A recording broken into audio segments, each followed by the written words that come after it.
Okay, hi everybody. Can you hear me at home? Yes, thank you for the big thumbs up, Jamie. That's exactly what I needed. All right, good.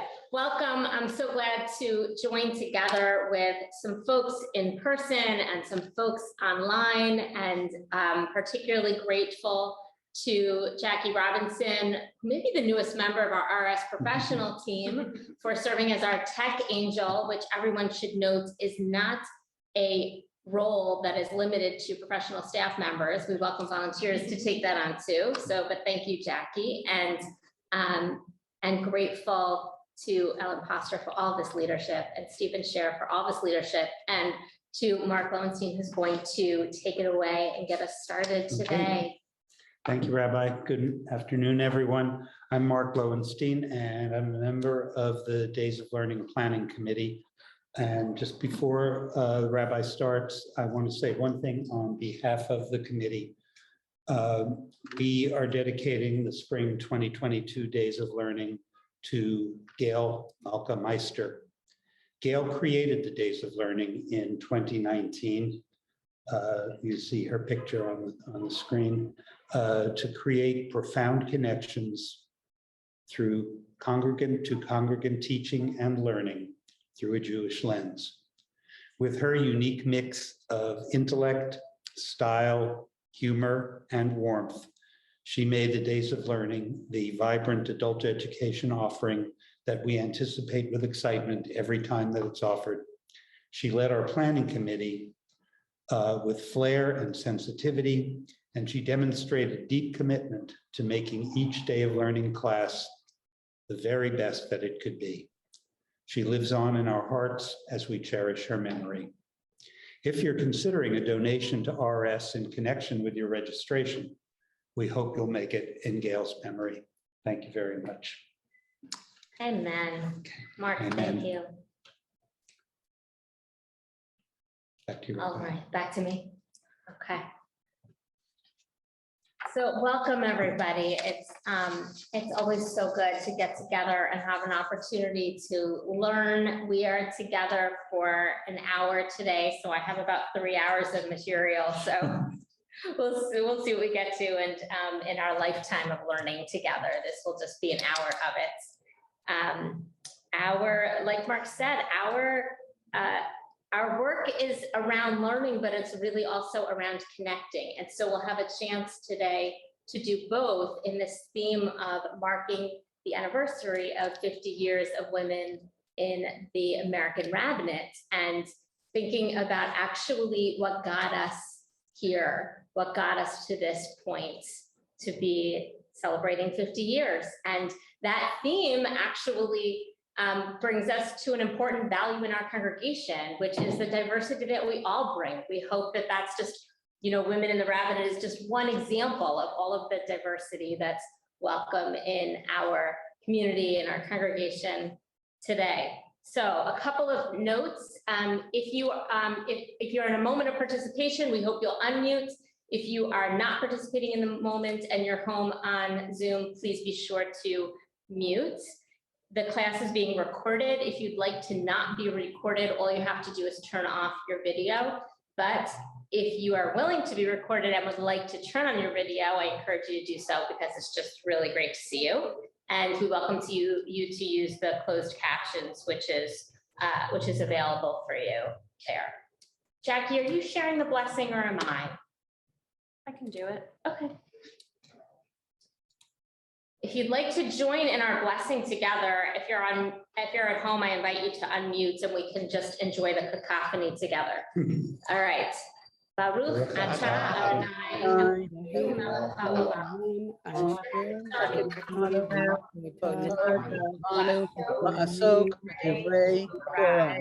That was beautiful. Amen. All right. And then you can mute again if you're at home and not speaking right now. Okay. So here's what I'd like to invite us to do as we begin.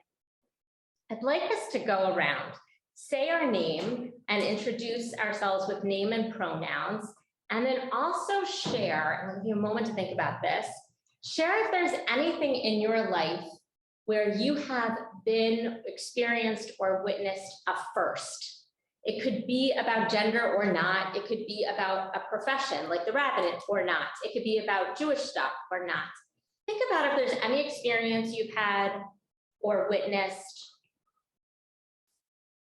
where you say, yeah, I get there's something of a first in that moment. Let's take a moment and reflect.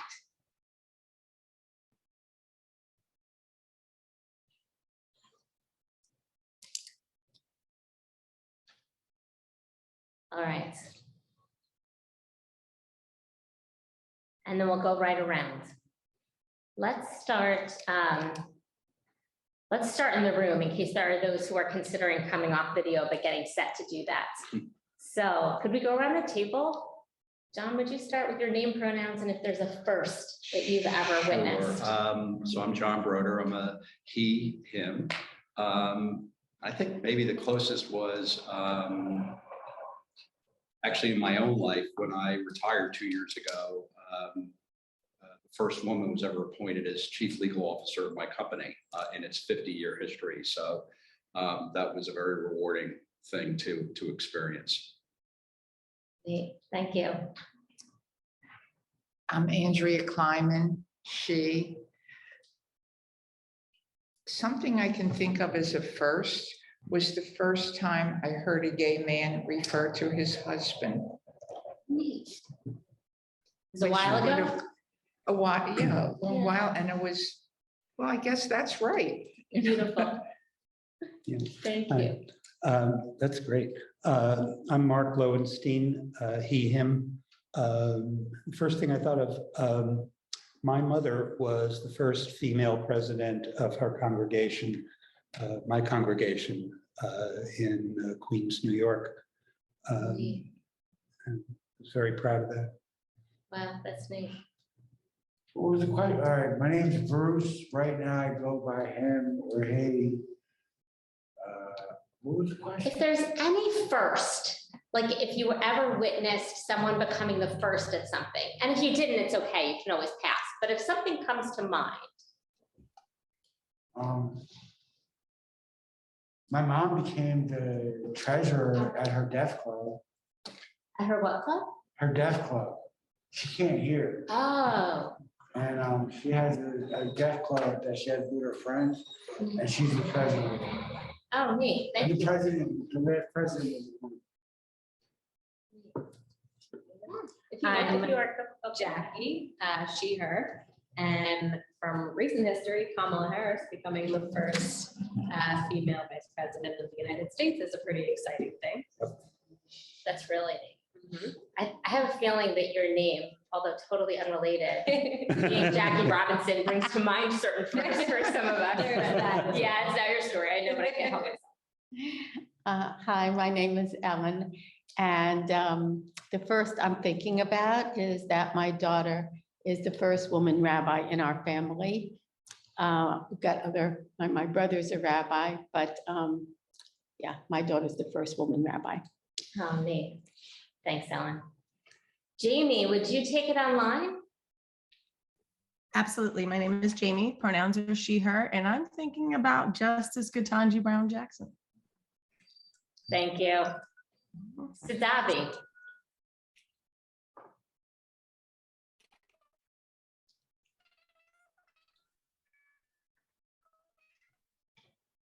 I don't think she I is. don't- Sidavi, can you hear me? Would you like to introduce yourself and your pronouns, and if you've witnessed a first that you would share? You're not hearing me. It looks like her microphone might not be working. We can't hear her, I think. I can't hear you, Sidavi. Are you speaking? You are. I can't hear you. You could also put it into the chat. Could you try that, Sidavi? Okay, great, thanks.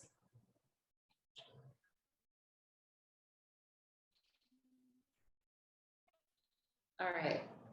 While Sidavi thinks about that or gets that into the chat, let's go to Jocelyn. Jossie, do you want to go? When I was in college, I was a member of the first women's crew team. In my The first, crew team, is that what you said? crew, rowing. Awesome. So cool. Thanks. Betsy, are you there? Okay, can you hear me? Yes. Yes, hi, my name is Betsy. My pronouns are she, her. The first that I witnessed was integrating the all-black table at Smith College where I attended, and I was the only white woman, there were only women there, but only white women allowed at that table. Thanks, Betsy. Jerry. Jerry Silverman, he, him. One of my students years ago came up to me and said, asked me, do you know, I think her name was like Charnel Goodman. I said, yeah, I remember her. How do you know her? He said, she's my mother. That was the first time I ever taught somebody's kid. Beautiful.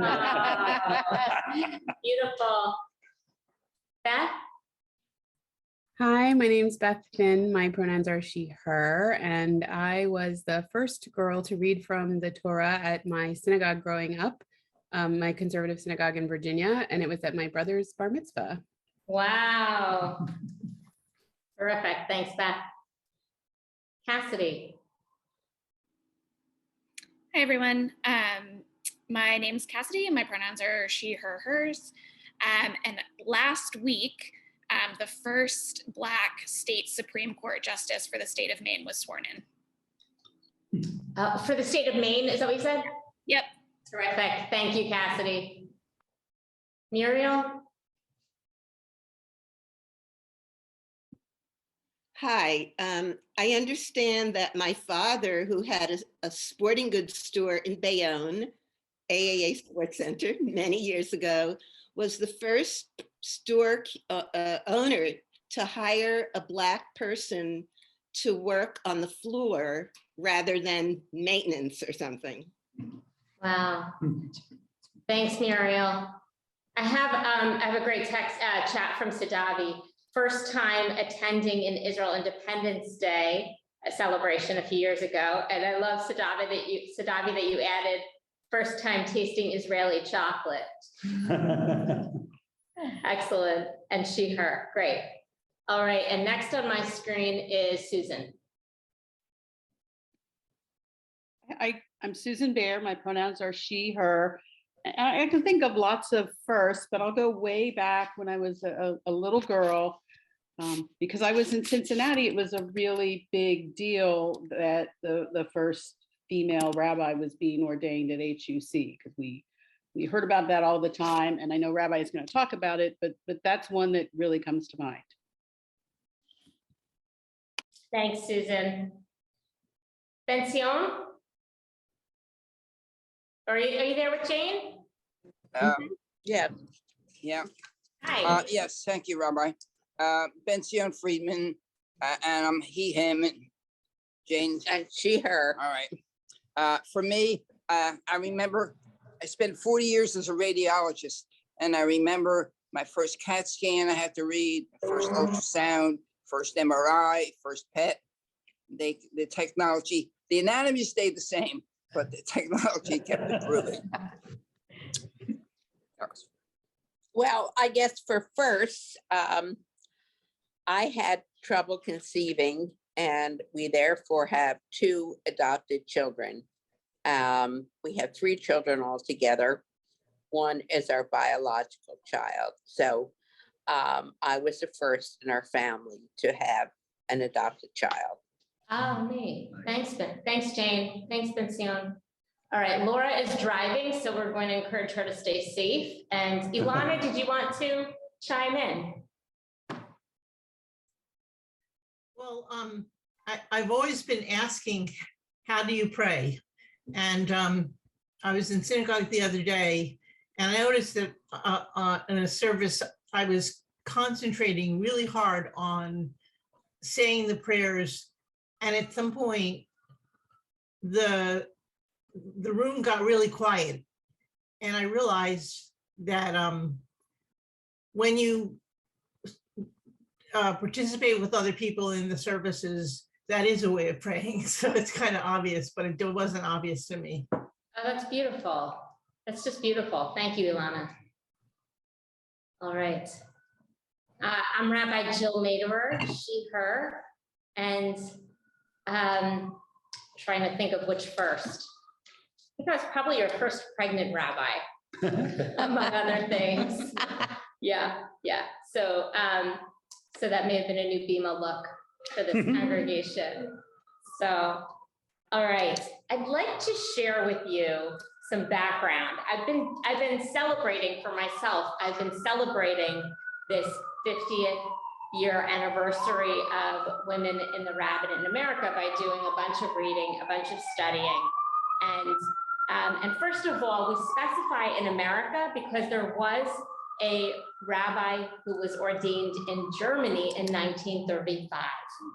And so even when we're looking at firsts, there are lots of ways to interpret the firsts, right? So like we often will identify, just because it's the first for us as Rodef Shalom, we'll identify with the first, what do we say? The first Ashkenazi synagogue in the Western Hemisphere. Why do we say that? Because we're not the first Sephardi, not because it matters that we're Ashkenazi, but because that's the claim to fame, that we were the first on. So Rabbi Sally Priesand was the first woman rabbi in America ordained. She was the first woman rabbi in history anywhere ordained by a seminary, because Rabbi Regina Jonas in Berlin in 1935 was ordained by a rabbi, but it was not by a seminary in the same kind of official way. So there are all of these steps when it comes to firsts. I was doing a lot of studying for this class, and I decided to start actually with Rabbi Regina Jonas's story. And I think we're not even going to go further than that story, because there's so much in just her story. And it makes me think of, when we think about firsts, there are so many almosts that come before the firsts that help to get us there. I think about, we haven't yet had a woman president of the United States, but the almost, or the other steps that have had, that's part of the story. So when we get there, we will know that they were a part of that story. And so I like to think, first of all, with gratitude for those who came before me in certain stages, and in lots of stories. This may be women in the rabbinate, but in lots of stories. And I like to think about all of the steps it takes to get to where we're going, and all of the steps that weren't taken also. In not 50 years ago, but 100 years ago, the CCAR, the Central Conference of American Rabbis, voted to approve the admittance of women rabbis into the American rabbinate. So it should have been 100 years ago, in 1922. You could argue we should be celebrating 100 years, not that I'm not grateful for the 50 years, but you could look at it that way, right? And say, what were we not ready for? What did we not get to quite as quickly as we might have otherwise? But Hebrew Union College, the seminary that does the ordaining, did not approve it until 1972 for Rabbi Sally Priesand.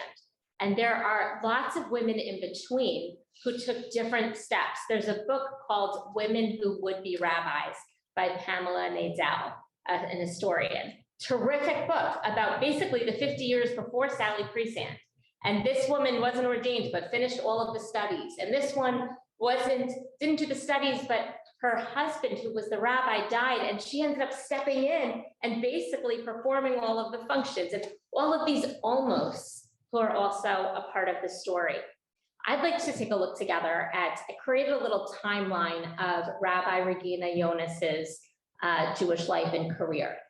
And I think that the timeline itself reveals some truths to the larger story. So I'd like to share with you that timeline and work through and do some learning around that together. So friends on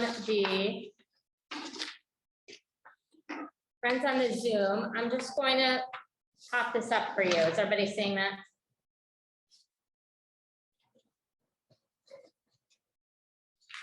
Okay. All right. let's take some steps now to understand Rabbi Regina Jonas's story. She was born in 1902. She died in 1944. That death date gives you a sign, right? She's from Germany. If she's dying in 1944, we already know a big part of her story. Who here has heard about, who here has heard the name Rabbi Regina Jonas? You've heard the name. I'll tell you, I did not grow up hearing the name. I assume I'm not the only one who didn't hear her name growing up, right? So we'll get there. All right, in the 1920s, let's go around and read. Muriel, would you read the first thing on the timeline? Do you mind unmuting and reading where it says 1920s? Raised in Orthodox congregation where Rabbi Max Weil leads a liberal orthodoxy, including allowing bat mitzvah ceremonies. Okay, thank you. So interesting, we don't usually hear about in the 1920s, Orthodox communities in Germany are celebrating bat mitzvah ceremonies. And she's in an Orthodox setting, but she has an Orthodox rabbi who leans sort of liberal. And that's clearly a big influence. I think that usually we wouldn't think of an Orthodox setting as the place to encourage her rather than as a source of rebellion. But that's how she starts. Okay, let's go to 1924 to 1930. Who online would like to read? I'll read. Go ahead. At Weil's urging, Jonas studies at Liberal Higher Institute for Jewish Studies, where other women study to be teachers and men study to be rabbis. Leadership won't ordain her except Rabbi Edward Baineth, who died just before she completed her training. Okay, and actually keep going, Jamie. I apologize, I didn't see that. Rabbi Leo Bake admires her work, but perhaps due to his responsibility to lead the larger community facing Nazi threat, like others, declines to ordain her. Okay, thank you so much. All right, so Max Weil, her Orthodox rabbi, encourages her studies. She finds herself in a setting where all of the women are studying the same thing as the men, but they're studying to be teachers rather than rabbis, right? The men are going to be ordained, and she can't find any rabbis to ordain her. She goes to this one, she goes to that one, and finally this one, Rabbi Baineth, I don't know how you say it, says he will do it. He dies just before she is ordained, so she's stuck again. Similar, not really, but sort of similar, because actually Rabbi Sally Priesand was accepted to HUC when Rabbi Nelson Glick was president. And it was Glick who said, I want to make this happen. For Priesand, he dies before her ordination. Now, the next president, it had already been an institution. The next president does go ahead and ordain her. So she's already lined up to be ordained. But the rabbi who really, she wished, she could have given full credit for ordaining her, because he's the one who really went out on a limb for her. So similarly, Rabbi Regina Jonas has this rabbi who is approved of her ordination. He dies. And then you have other rabbis who are leaders in the German community who, that is a polite word for me, decline. The other rabbis in the community are declining to ordain her. She has trouble finding a rabbi to ordain her once she's already committed to her studies. Rabbi Leo Beck is a leader in the Reform community, and he has other problems, right? He's facing Nazi occupation. He is trying to determine, and it is really on his shoulders, he is trying to determine what is best for the Jewish community in the face of the Holocaust. And I will say, you could definitely have compassion for Rabbi Beck in this situation, that he's just not focused on ordaining a woman rabbi right now. I will also say that I find that so often when we talk about elevating any marginalized group, it's just very easy to find excuses of a larger problem that needs to take precedence in that moment. And so it's always just this wrestling, I think. that, and this balance, that it's easy to ignore. So Rabbi Beck does not ordain her. During this time period, she's working, she's teaching. I put in 1933 because that's when all of a sudden the Jewish schools are really flooded with students because the Jewish students are forced out of the regular schools by the Nazis. And so she ends up with really a large population of students. And then finally in 1935, we moved down the timeline. I'm going to scroll us. Who would like to read 1935? Jerry, would you like to read? Yeah, Go ahead. I was just unmuting myself. Thank you. Ordained in private ceremony by Rabbi Max Dieneman, President General Association, I guess, of Rabbis, struggles for acceptance, asks Martin Buber for help in moving to Israel, where she hoped to find more acceptance. Okay, thank you, Jerry. She's never completely accepted, but she gets ordained. Rabbi Max Dieneman, I'm not sure, who is a leader in his community, ordains her, and she's having trouble finding opportunities. She reaches out to Martin Buber. An historian told me, I've been digging and just emailing people for more information. And so somebody who's been doing a lot of research tells me there was a letter uncovered that she wrote to Martin Buber saying, please help me get to Israel, and that there's no response from him. I don't know what that means, because I don't know if they really had a relationship, and I don't know how much fan mail he's getting in those days, but she didn't see such a path for herself in Berlin. However, she does continue her work in Berlin, like the timeline says. She serves in Berlin with hospitals, with homes for the elderly, with schools, and she does receive preaching invitations and travel around. Rabbi, quick question. I mean, in Germany at this time, I guess they didn't really have rabbinic seminaries like we have here. It was more of a rabbi by rabbi. I don't know how it really worked, how organized Judaism, or maybe it wasn't organized. Yeah, right. I mean, German Jews are organized because they're German Jews, right? How could they not be? But that institute where she studied, the Higher Institute for Jewish Studies, that is functioning partly as a seminary. But I think that the actual ordination was more about finding somebody to ordain you. So less the class that you see at H2C. So she wasn't just going to join the class to become ordained. All right, and today still, there are communities that are where it's much more common, where someone is just ordained by another rabbi, particularly in the Orthodox world. Somebody will just be ordained by another rabbi. And technically in Jewish law, any ordained rabbi has the authority to ordain another rabbi. So you don't have to be the head of a seminary or anything like that. All right. So Regina Jonas is serving in Berlin. In 1942, she's deported to Theresen.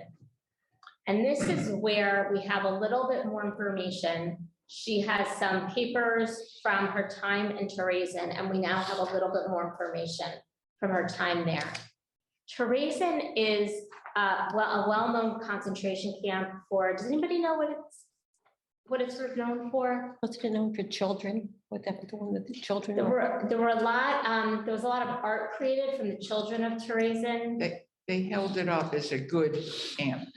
Yeah, they held it up as they're creating art here. We've created a nice place for the Jews. So it was not a death camp in the way others were.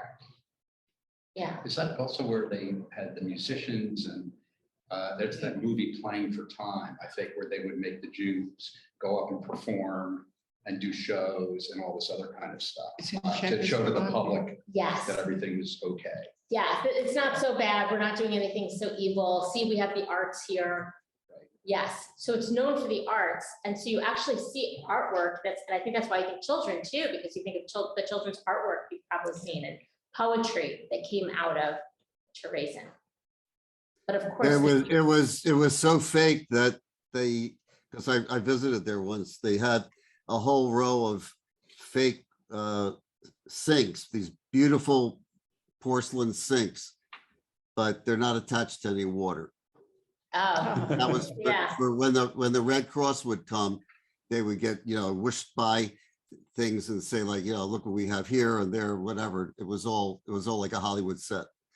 Thank you, Jerry. It was this false sort of symbol that was put up.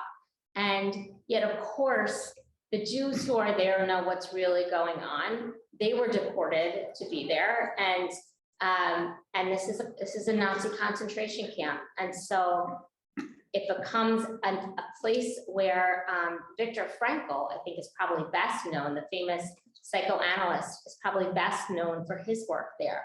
And this is where Viktor Frankl spent time, and the experience inspired a lot of his philosophical writings. And he is known for having cared for, having counseled and brought comfort to the Jews who were forced into Teresian.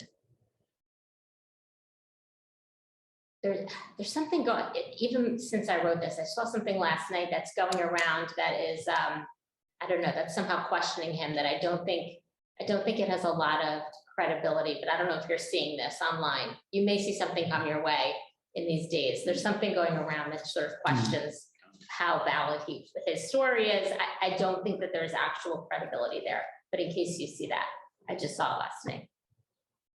Viktor Frankl writes more than one book, but I think Man's Search for Meaning is his famous work. So Rabbi Regina Jonas arrives at Teresian and joins Viktor Frankl in this work. And this is her rabbinate. Her rabbinate is to bring comfort in this time of hopelessness to pastor her Jewish community. She does this unbelievable, unimaginable holy work, and then is mostly forgotten. And Viktor Frankl and Leo Beck leave the Holocaust and survive. She does not. And I don't think that they were telling her story. I'm not getting that they were telling her story. So it's hard to understand quite why. There's some data that Viktor Frankl, there's some research that teaches that Viktor Frankl was committed to sort of forgetting everything before his liberation, that was his survival mechanism.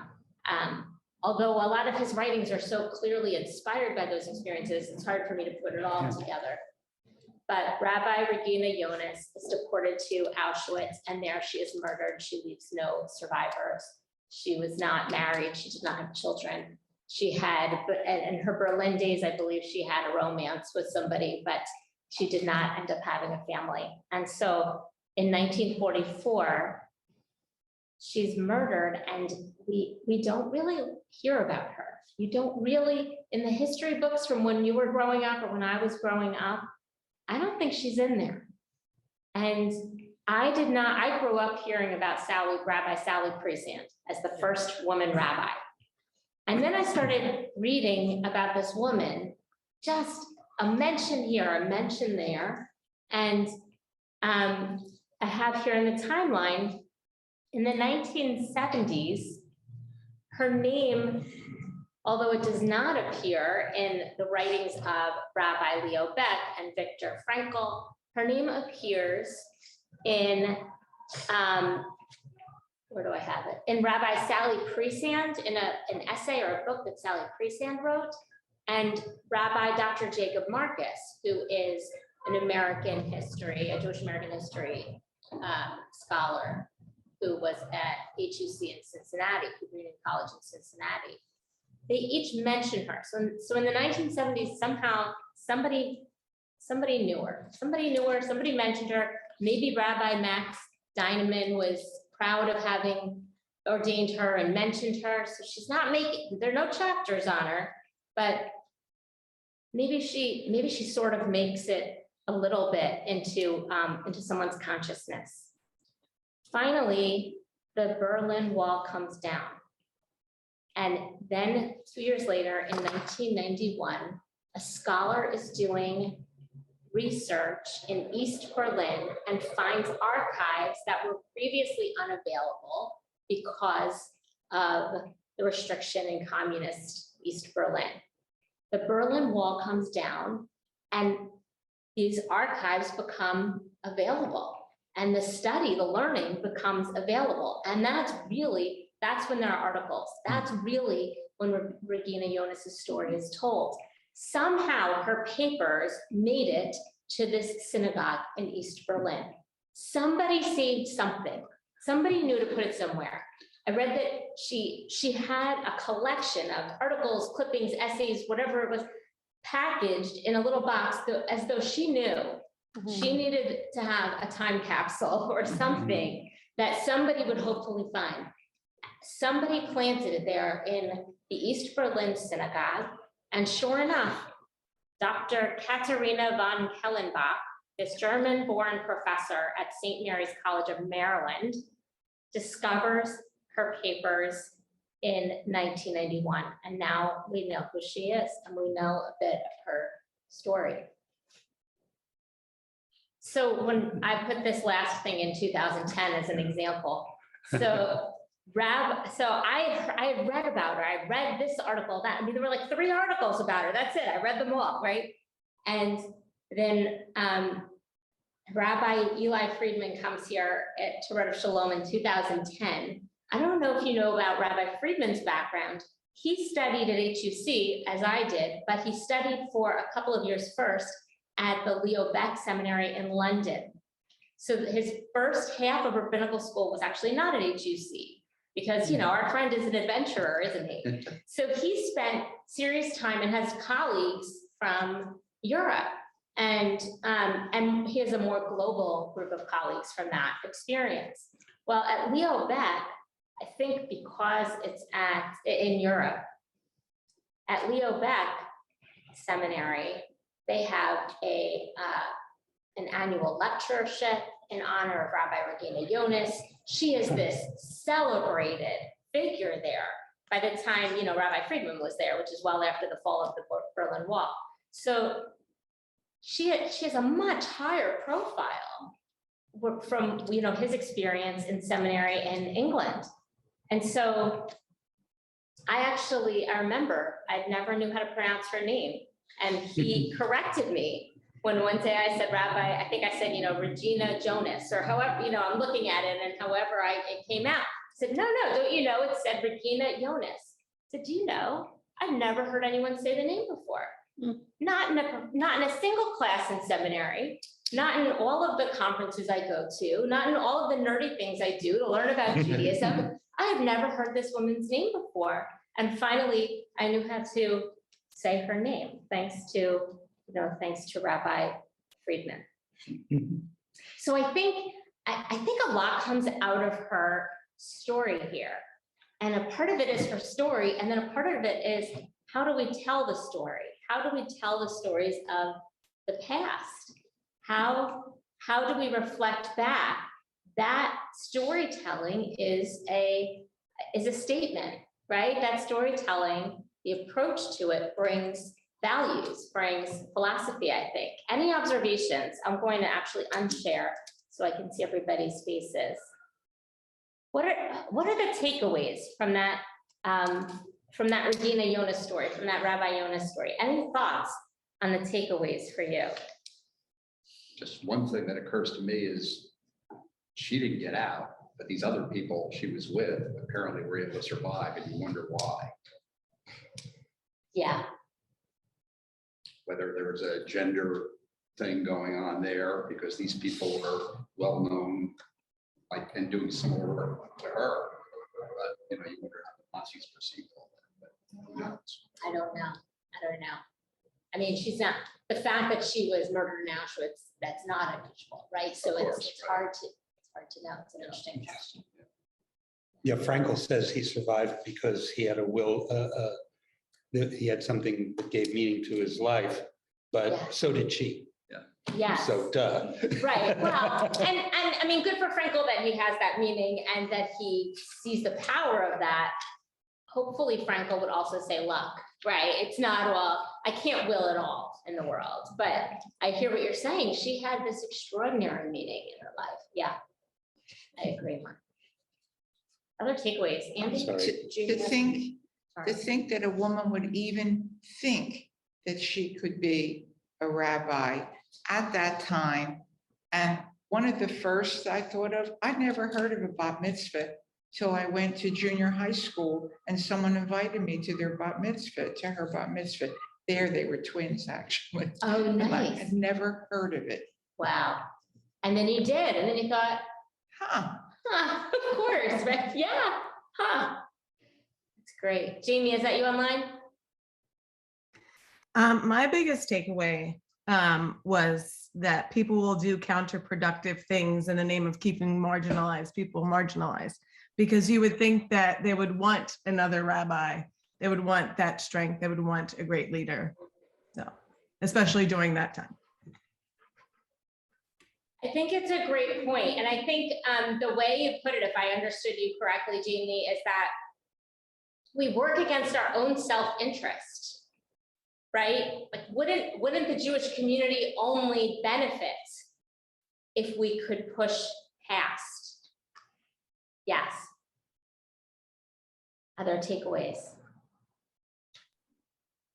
I'm thinking about the women who came before her, who presumably were involved in pushing for there to be bat mitzvahs in her community, women for whom we don't have any written records of, but who helped build those building blocks, like you were speaking of at the beginning,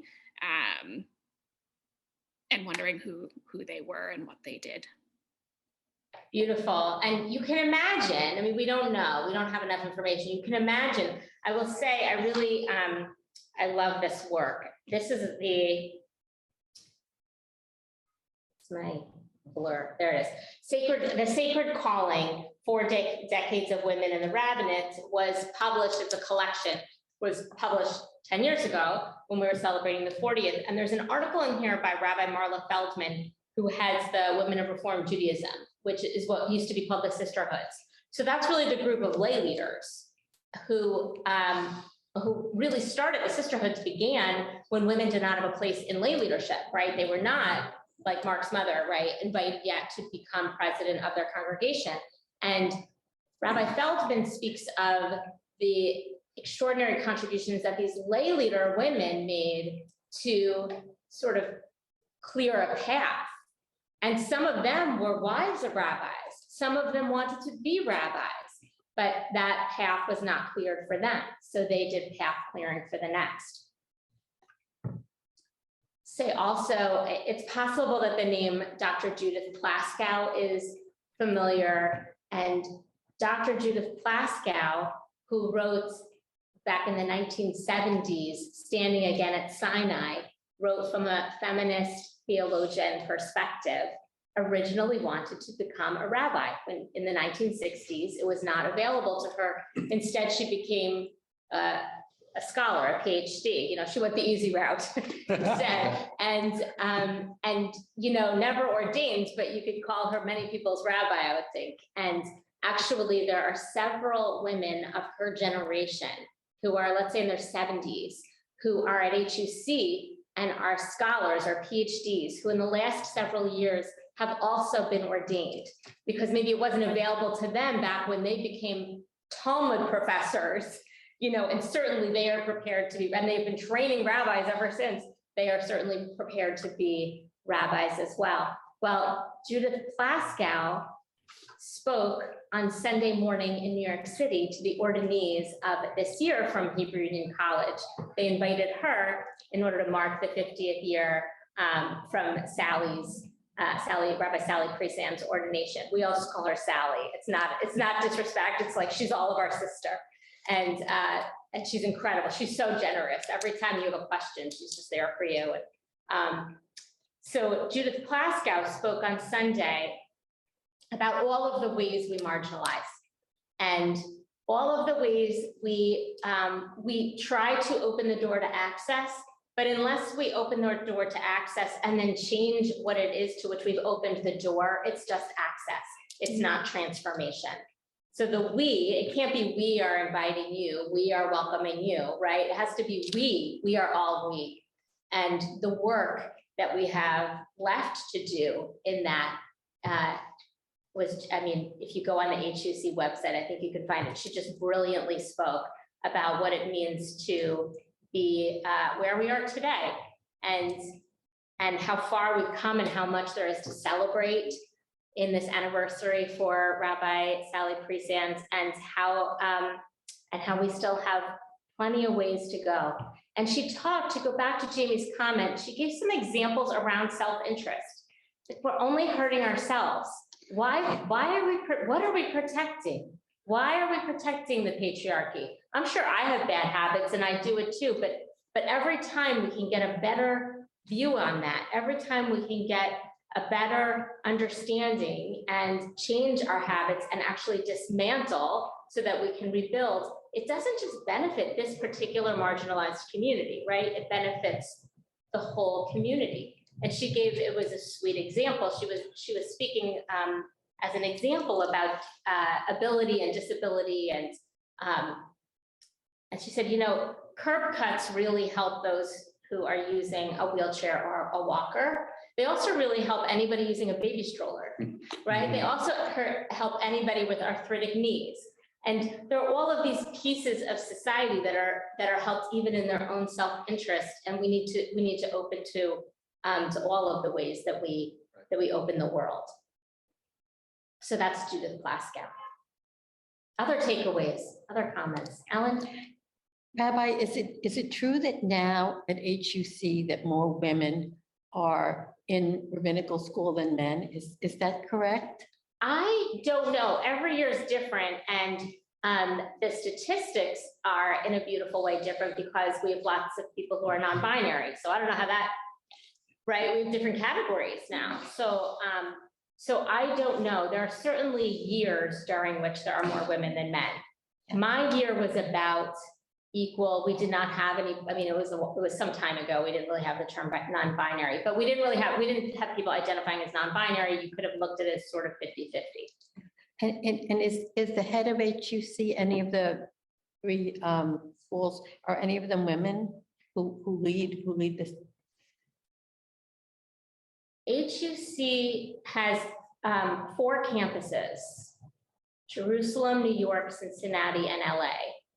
I should be able to name all the heads, and I can't, but I think the head of the LA campus is Rabbi Dr. Deborah Weisberg. She may be the head of the campus. She may be head of the rabbinic program there. That's where I don't remember her title. So there is a woman doing that. And I believe the head of the Jerusalem campus, which means she's the head of the first-year program for the HUC stateside folks. And she's the head of the Israeli program for the whole rabbinic program, is Rabbi Nama Kelman. And then you have a lot of men in all the other positions. But that's not true. We have a provost who is a woman. Everything's the first, you know. I mean, literally every woman who's in any position is the first, it feels like. So Rabbi Dr. Andrea Weiss, who's a Bible scholar and who was one of the co-editors of our women's commentary that we use in Torah study, that, you know, affectionately known as the Green Book. Andrea Weiss is the provost at HUC. Now, here's where it's sort of interesting. The new president of HUC, Dr. Andrew Rayfeld, is not a rabbi. That's new. He's a scholar. That means he does not have the authority to do what? Ordain. So, although she's not the head of the institution, ordination day, it is Rabbi Dr. Andrea Weiss who places her hands on every 5th-year graduating senior, and on Sunday called each of them a rabbi in the people of Israel. I like that. So for a lot of us, that's beautiful. I tend to find the critical eye in all things gender also. So I will admit that there is a little disappointment in me that the first woman to be doing that is not the head of the whole thing. That she is outranked, out-titled, out-earned by her boss, who does not have a certain qualification that she has and yet has that position. Yeah, so I live in both of those worlds. Other takeaways from our beloved Rabbi Regina Jonas. Mark? It's a sad takeaway, I think, and maybe I'm wrong about this, so I'd be delighted to be told that I am. She's sort of a dead end in a way. She didn't lead directly to anything, to any progress towards Rabbi Priesand. I think you're right. I think because her story, right, because we don't know her story, she doesn't get to build, she doesn't get to be the same building block. And there's a sadness to that. I agree.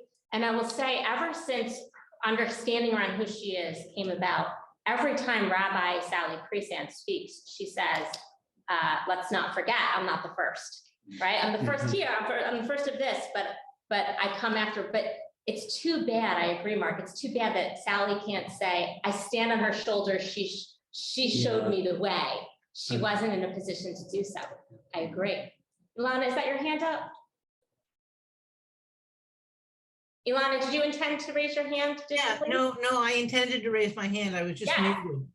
I know this isn't the topic of our conversation here, but I'm really curious if any people with disabilities have risen through the ranks, and I suspect not so much. And you know, that's sort of the next area of stigmatization. Yeah, I think that's terrific. And I think, you know, I think that was Dr. Judith Plaskow, one of her big points. It was not a coincidence that was her big example.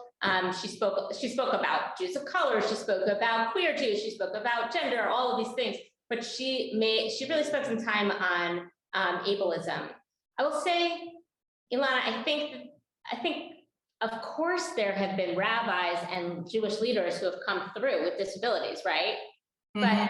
But were they disabilities that were accommodated is another question. Or were they disabilities that required accommodation? That's another question. And, you know, did those folks have obstacles in rising, and are they at the highest levels of leadership? Probably not. I'm with you on that. I actually did we had to do, what was it called? A senior thesis when we graduated from rabbinical school. And I did my senior thesis on disability in Talmud Torah. And it was, these ideas were not spoken of freely. You know, I was introducing some of the thinking around inclusion. And I mean, this was already decades ago, but I think, you know, I think part of my passion in doing that was a feeling that we were not bringing much light to that need. And so I think we still have a ways to go in so many ways. Right. And also, I think there's a difference between people with sensory disabilities and people who say are in a wheelchair, because once you can remove the barriers for people in wheelchairs, they're as able-bodied as anybody else. But, you know, with sensory disabilities, it's a more complex issue. So that's all. I think it's a great point. And I think that actually there are a lot of variables when it comes to disability. Some have one clean, clear accommodation.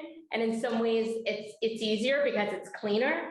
And some are more visible. And in some ways that makes it easier because you can just address it. In some ways it makes it harder because you may be quickly judged by that.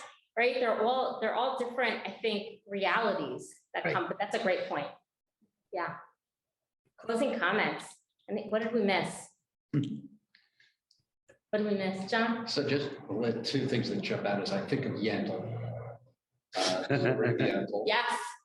Which is hard to miss. And the other one I think of is, if I'm not wrong, I think the first girl bat mitzvah was Mordecai Kaplan's daughter. Yes. So he almost had to create his own thing just to get it, and then just maybe in the 50s or 60s, just to. No, she was 100 years ago. Yeah, Judith Kaplan Eisenberg was in her married name. okay, Was 1922.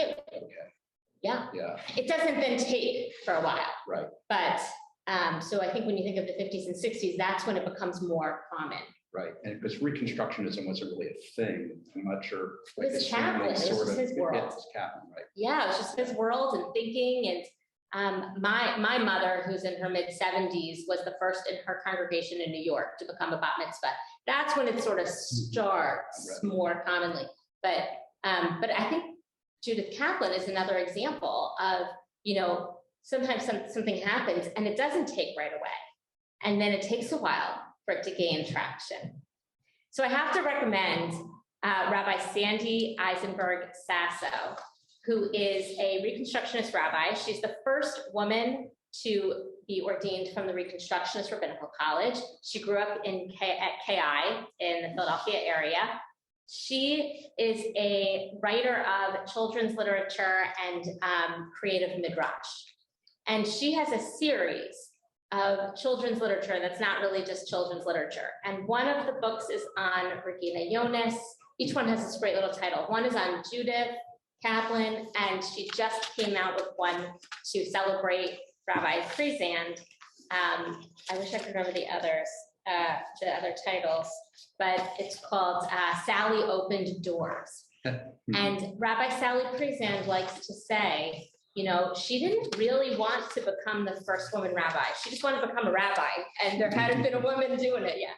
And her hope is that she opened the door to the next person, and that was her biggest job, was to just keep the door opened.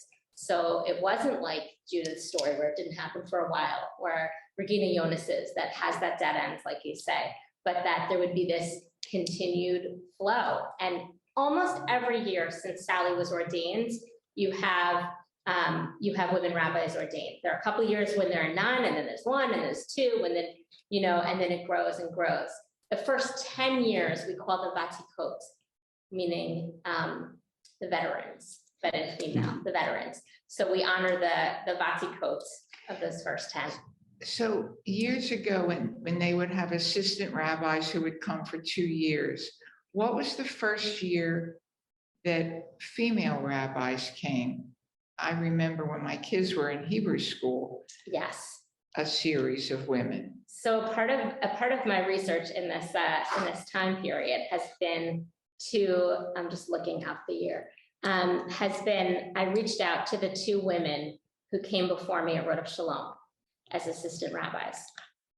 And the first one was Rabbi Patrice Heller. So some of you might know, do you remember her? Yeah. She had cowboy boots. I know nothing of her clothes. Why do I remember that? Funny. So she was very early. Then there was another woman. She was in 1981. And then Rabbi Ellen Greenspan was here from 86 to 90. So they were both in assistantships, I will say. And they had adult bat mitzvahs. Yeah. Ellen Greenspan did that, and I was in a group who did that. Beautiful. Well, I had the chance, each of them let me interview them. And I had the chance to learn from them. And I will say, bringing on somebody from a marginalized community is a step. Preparing for that is a whole different step. And they both loved the congregation and had so many wonderful memories of the people they got to walk this path with. And neither of them went on to the congregational rabbinate following this work. I do not think that is a coincidence. I think that it was a very difficult time. And I think that I have a great debt that I owe to them for the stage that they brought our Jewish community through. I just wanted to say, Rabbi, how much I appreciate this class. I really thank you. You said that Regina Jonas had no survivors, but by saying her name, by having this class about her, so we're creating a legacy for her, at least at Rodef Shalom. And I just think that's a beautiful thing. Thank you. We'll end on that note. Thank you all for being a part of Regina Yonis's rabbinic legacy. It's so good to study with all of you and connect with all of you today. Have a great day, everybody. Thank you, Rabbi. Find more days of learning opportunities. It's a gem. Thank you.